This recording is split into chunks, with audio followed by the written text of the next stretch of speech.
The United States government owes more money than any country in the history of human civilization. Not a little more, not a rounding error, over $34 trillion. That number is so large, your brain cannot truly process it. If you stacked 34 trillion $1 bills on top of each other, the pile would stretch to the moon and back, dozens of times. It is a number so abstract, it almost stops feeling real. And here is the uncomfortable part. It is not slowing down, it is accelerating. Every year, the total climbs higher, no matter which party controls Congress, no matter who sits in the White House, no matter whether the economy is booming or struggling.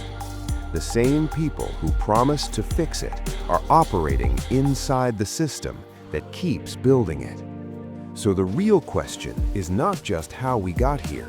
The real question is why it keeps growing automatically, year after year, no matter what anyone says on a campaign stage.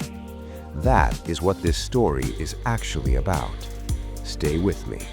Most people hear national debt and think of it like a giant credit card. Spend too much, debt goes up. Tighten the belt, debt goes down. Simple.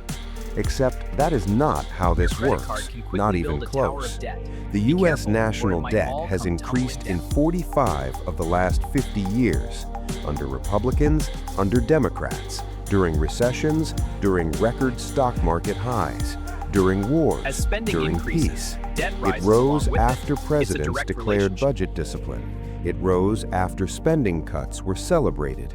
It rose after promises of fiscal responsibility from both sides of the aisle. That tells you something important. This is not simply a political failure. It is a structural design. Not a secret conspiracy, not a hidden room full of villains. A system built slowly, piece by piece over decades that now runs on autopilot. And until you understand the mechanism, you cannot understand why no one fixes it. For most of American history, debt was considered temporary. You borrowed during an emergency, a war, a depression, a national crisis. Then, once the emergency passed, you worked to pay it down. After World War II, the United States carried an enormous debt relative to its economy. But over the following decades, something interesting happened. The economy grew rapidly. Tax revenues expanded. The debt burden, relative to the size of the economy, shrank. People assumed that was the natural rhythm. Borrow in crisis, grow out of it, return to balance. But beginning in the 1980s, something shifted. It was gradual, quiet, almost invisible at first, until it became permanent. To understand why the debt never stops rising, you need to understand three engines that are running at the same time, and they reinforce each other. Most people think Congress debates the entire federal budget every year from scratch. It does not. Roughly 3/4 of federal spending is mandatory. That means it runs automatically based on laws already written. Social Security, Medicare, Medicaid. If you qualify under the rules, payments go out. No annual vote required. And here's the key. The population is aging. About 10,000 baby boomers retire every single day. That is not ideology, that is demographics. When they retire, they enroll in Social Security and Medicare. As more people age into eligibility, mandatory spending increases automatically. Politicians argue loudly over the remaining quarter of the budget: defense, infrastructure, agencies, education.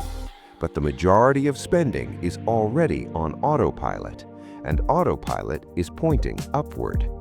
The federal government collects roughly $4 to $5 trillion a year in taxes. It spends roughly $6 to $7 trillion. That gap, often over $1 trillion annually, is borrowed every year.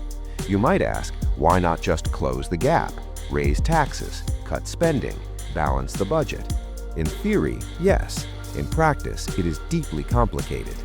The tax code is filled with deductions, credits, and exemptions that benefit homeowners, businesses, industries, retirees, investors.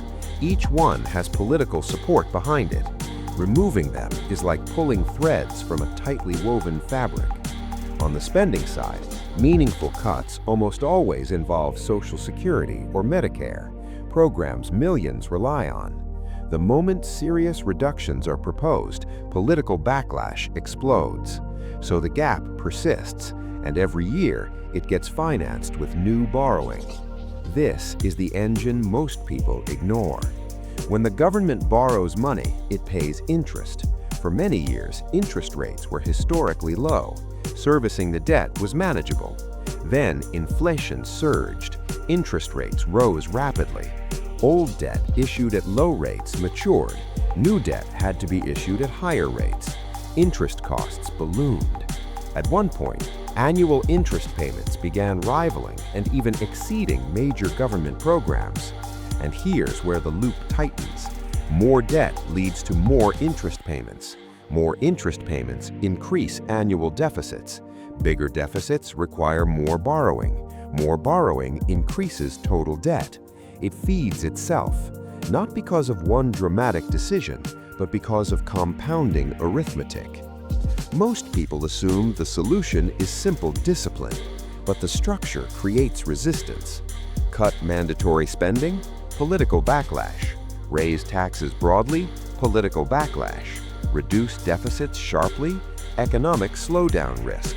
Meanwhile, the debt ceiling debates create headlines, but they don't change the underlying drivers. So the system continues. The economy grows, the debt grows, interest accumulates. And as long as investors believe the United States can service its obligations, the borrowing continues. That belief, confidence in the dollar and U.S. Treasury bonds, is what keeps the machine running. The real risk is not an immediate collapse, it's gradual constraint. Higher interest costs crowd out other spending. Fiscal flexibility shrinks. Future crises become harder to finance. It's less like a sudden explosion and more like a slow tightening. Here is what makes this moment different from decades past. In the post-war period, growth outpaced debt. Today, debt is rising faster than the economy. When that gap widens, sustainability becomes a question not of morality, but of math. As long as growth stays strong and confidence remains high, the system can function. If growth slows or borrowing costs spike again, pressure builds. That's the tension embedded inside the numbers. Now I want you to stop for a second and think. Do you believe this system can continue indefinitely? Do you think the United States will grow its way out of the debt again? Or are we approaching a structural limit that politicians are avoiding? Don't just watch this and scroll away. Go to the comments and tell me what you think. Is the national debt a manageable long-term strategy or a ticking structural problem that no one wants to confront? Write your answer below, because this conversation is not theoretical. It shapes taxes, inflation, interest rates, and the economy you live in. And if you understand it early, you're not surprised when the next shift happens. So comment right now. What do you think happens next?